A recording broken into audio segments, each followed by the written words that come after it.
Assalamualaikum warahmatullahi wabarakatuh. Selamat pagi, salam sehat untuk kita semua. Hai sahabat kisah, kembali lagi bersama podcast Kesehatan RSUD Kisah yang informatif, edukatif, dan inspiratif.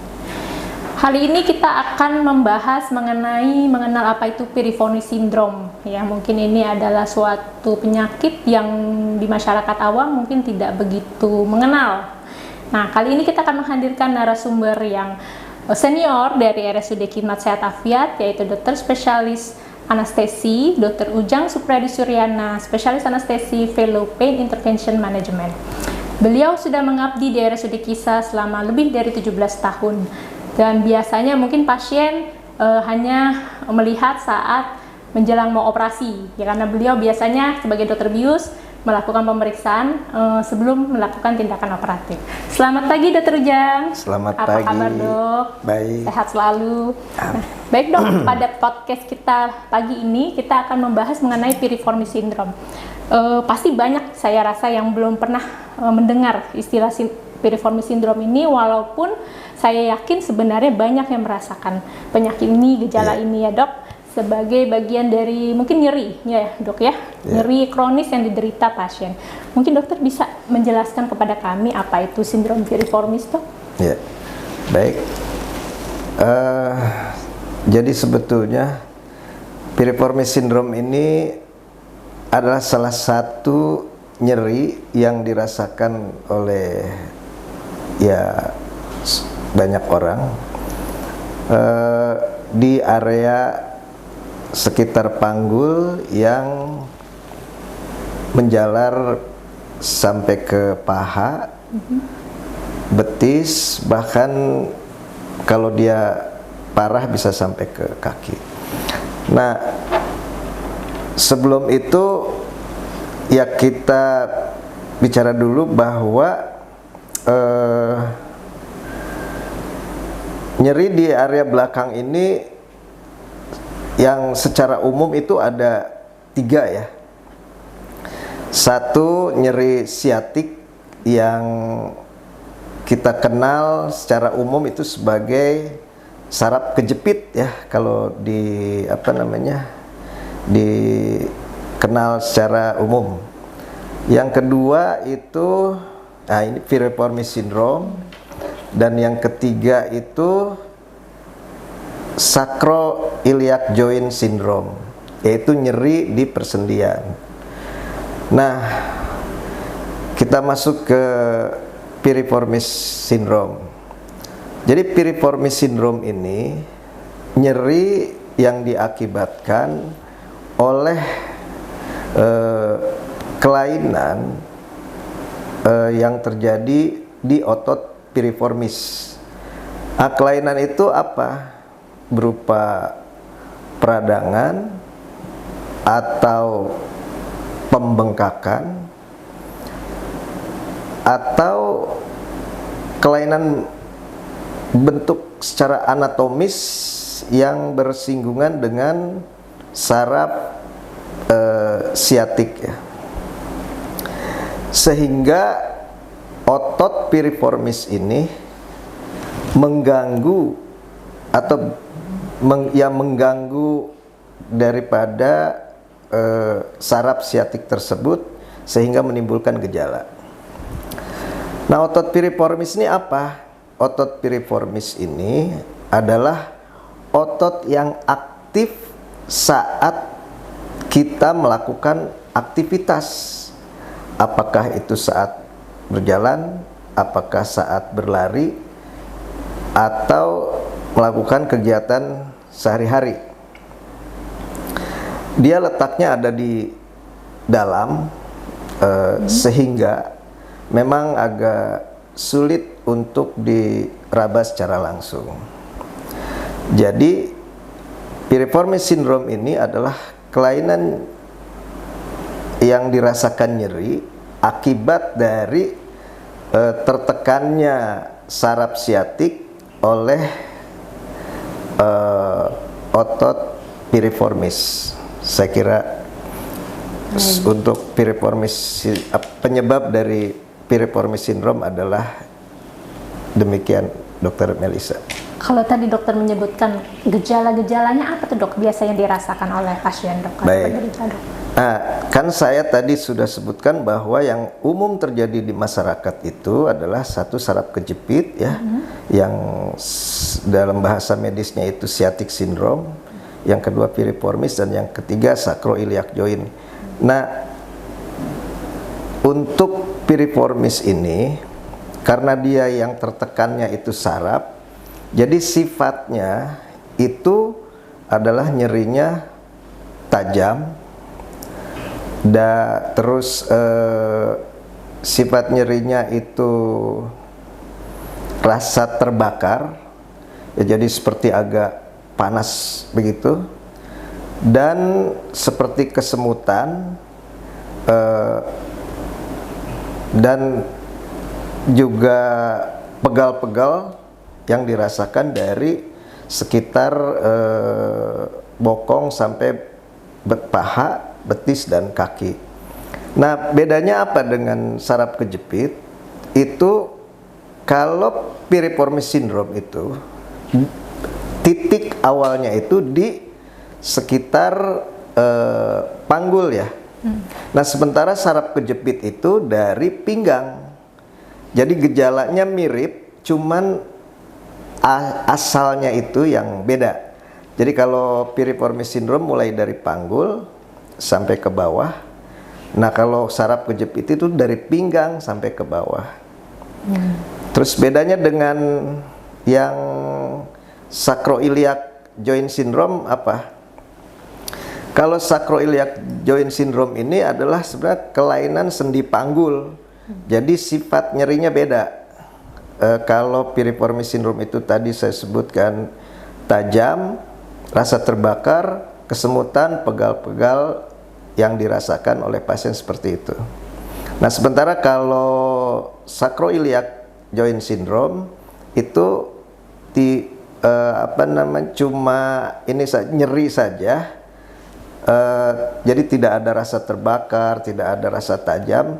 Nyeri yang dirasakan ya nyeri sifatnya tumpul, pegal-pegalnya ada sama, yang dirasakan juga sampai ke bawah. Jadi bedanya yang kalau piriformis sindrom itu tajam, rasa terbakar, dan kesemutan.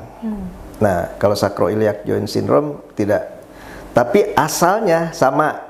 Jadi kalau piriformis sindrom dengan sacroiliac joint itu asalnya sama dari bokong ya ke bawah. Nah, cuma beda sifat nyerinya. Kalau dengan saraf kejepit sifat nyerinya sama, tapi beda asalnya. Ya. Nah, itu yang harus kita yang harus kita ketahui dulu. Jadi kira-kira seperti itu. Jadi itu yang umum terjadi dari sekitar di area panggul sampai ke bawah. Nah, dok, kalau misal seperti itu yang sering terkena atau bisa terkena piriformis sindrom ini dari usia berapa aja tuh, dok? Pada prinsipnya gini, karena piriformis ini adalah otot yang aktif saat seseorang itu melakukan aktivitas, jadi itu bisa terjadi pada pada usia produktif lah.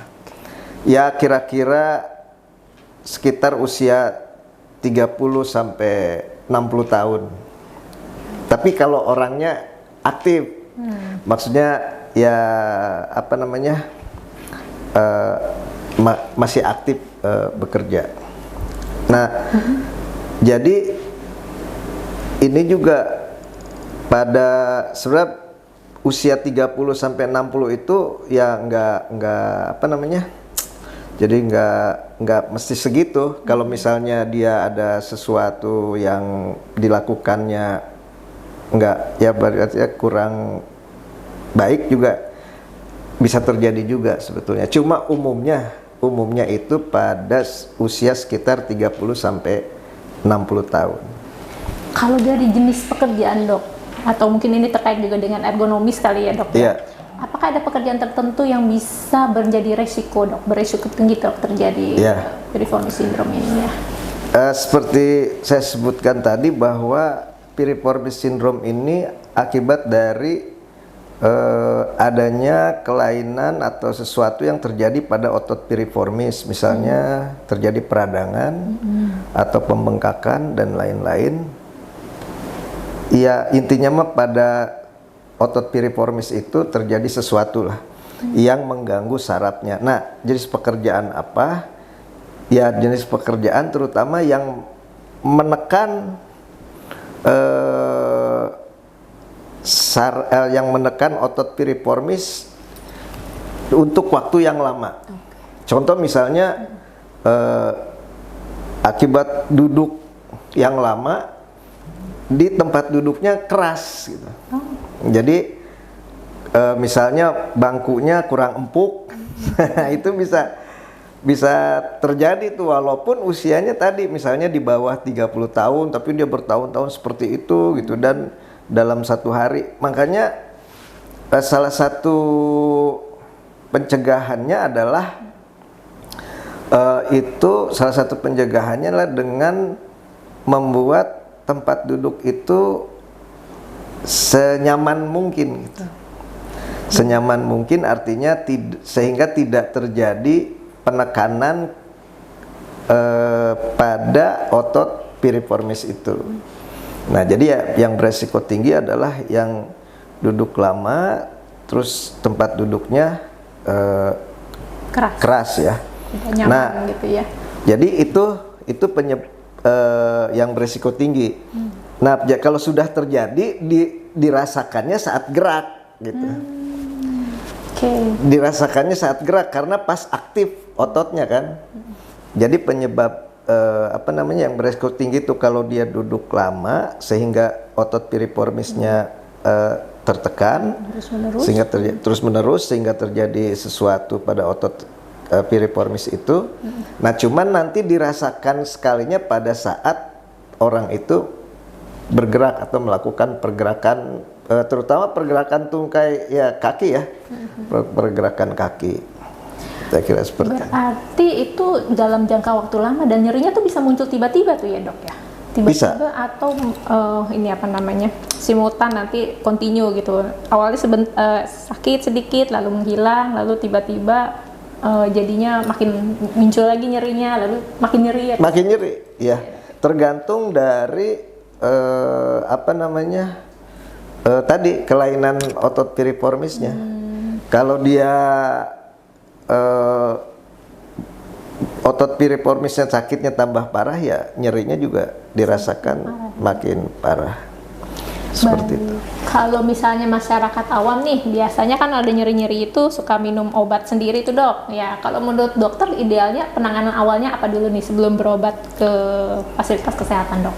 Oh ya, jadi penanganan awal yang paling mudah dilakukan di rumah yaitu dengan pelemasan otot-otot gerak, otot-otot panggul ya, yang jadi bisa dengan misalnya dengan kasih obat minyak-minyak yang untuk melemaskan otot, dilakukan kalau bekerja nih kalau dirasakan nyeri ya, kalau dirasakan nyeri ya kita bisa kompres ya, bisa kompres dingin karena kompres dingin itu bisa mengurangi rasa nyeri. Cuma kompres dingin itu juga sekitar ya 10-15 menit lah, jangan terlalu lama juga. Terus juga setelah dirasakan nyerinya kurang, ya kita kasih kompres hangat lagi supaya gitu, dok?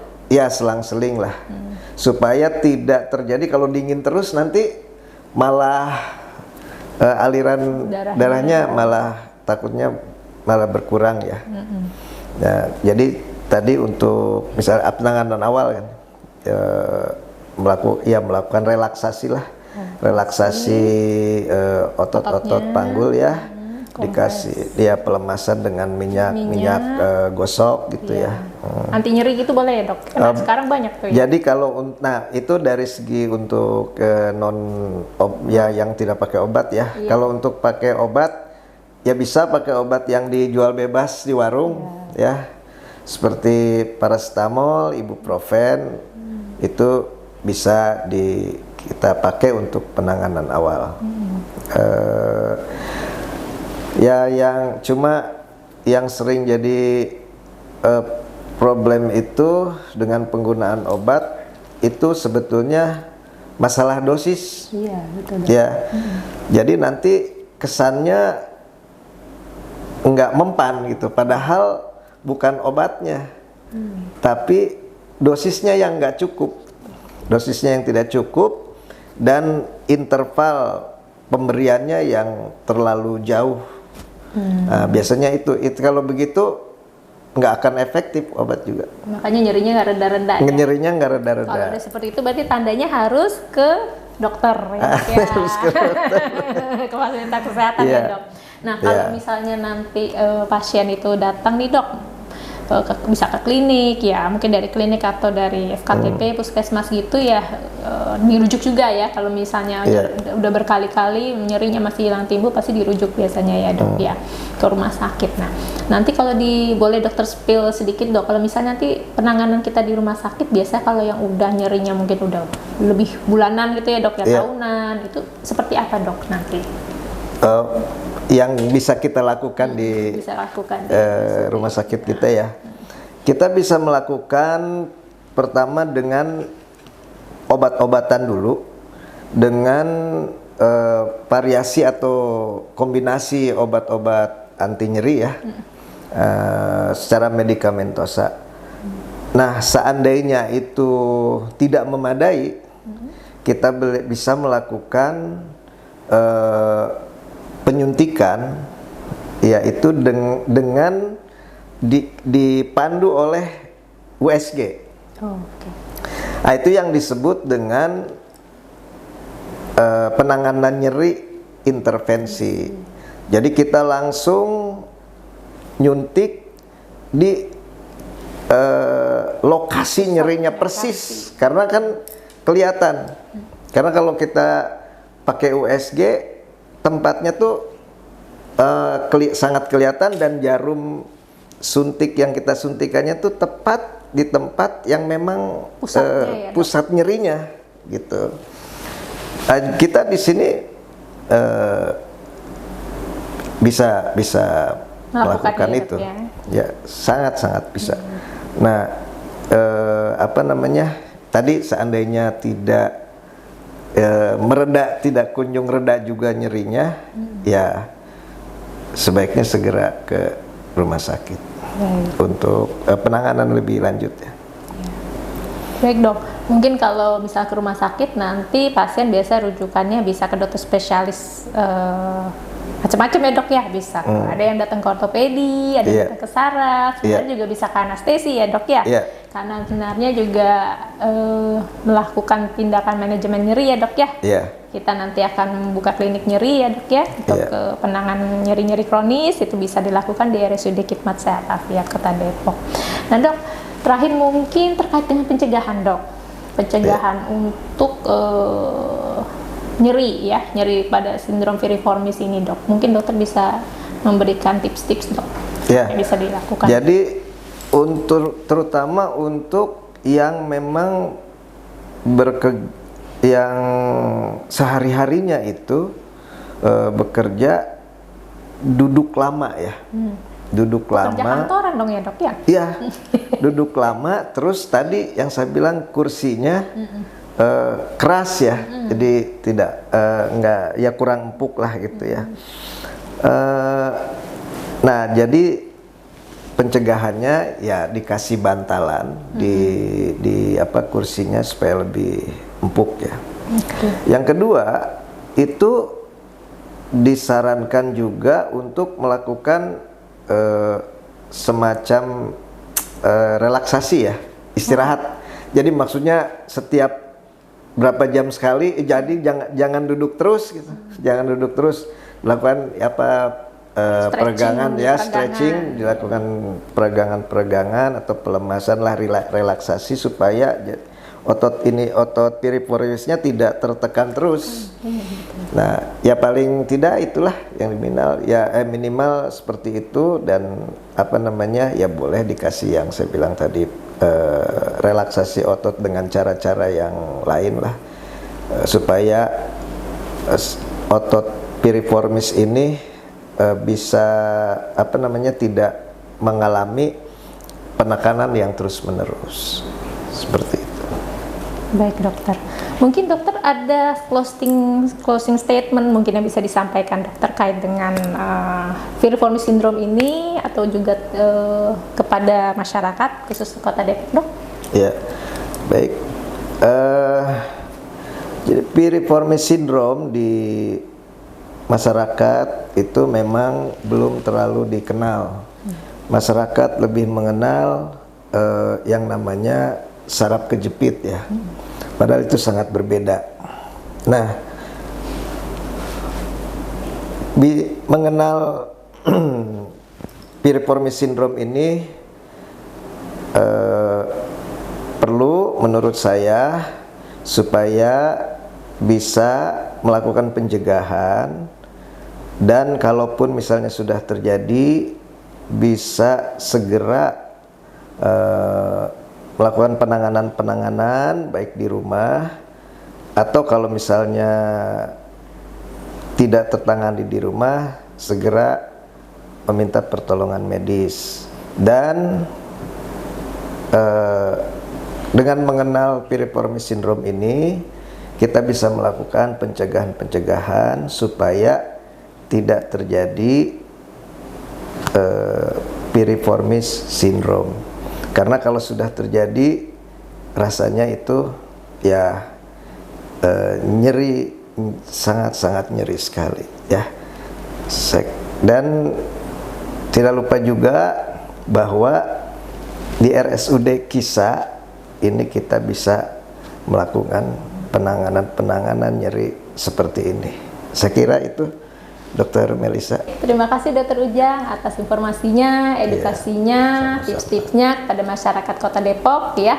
Jadi nanti Bapak Ibu silakan bila merasakan ada nyeri kronis yang memang sudah tidak sembuh-sembuh, sudah berobat berulang kali ke klinik, ke puskesmas, sudah minum obat sendiri, silakan berobat ke RSUD Khidmat Sehat Afiat, bisa dengan Dokter Ujang, spesialis anestesi, atau bisa juga dengan dokter spesialis lainnya yang terkait ya dengan keluhan. Mungkin demikian, saya Dokter Melisa undur diri dari podcast RSUD Kisa pada pagi hari yang cerah ini. Sampai bertemu di RSUD Khidmat Sehat Afiat yang ramah, cepat, dan nyaman. Terima kasih. Assalamualaikum warahmatullahi wabarakatuh. Waalaikumsalam warahmatullahi wabarakatuh.